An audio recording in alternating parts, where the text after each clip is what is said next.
சென்னை வேலுச்சேரியில் நடைபெற்ற BLE-2 கலந்தாய்வு கூட்டத்தில் திமுக, அதிமுக முகவர்களிடையே கடும் வாக்குவாதமானது ஏற்பட்டிருக்கிறது.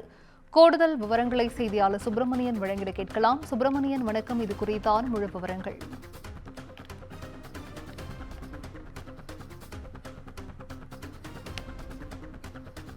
பூத் முகவர்களுக்கான கூட்டம் இன்று நடைபெற்றது. இந்த கூட்டத்தில் அதிமுக, திமுக நிர்வாகிகளிடையே சலசலப்பு ஏற்பட்டது. அரசு அதிகாரிகளிடம் திமுக முகவர்கள் SIR தொடர்பான பல்வேறு முறைகேடுகளில் ஈடுபடுவதாக அதிமுக முகவர்கள் குற்றம் சாட்டினர். அப்போது இரு தரப்பும் இடையே வாக்குவாதம் ஏற்பட்டது. இதன் காரணமாக அரசு அதிகாரிகள் அவர்களை சமாதானப்படுத்த முயன்றனர். தொடர்ந்து இரு தரப்பினிடையே வாக்குவாதம் ஏற்பட்டு சலசலப்பு உண்டானது. இதையடுத்து அரசு அதிகாரிகள் இரு தரப்பையும் தனித்தனியாக அழைத்து பேசி சமாதானம் செய்து அனுப்பி வைத்தனர். அது தொடர்பான வீடியோ காட்சிகள் தற்போது வெளியாகி இருக்கிறது.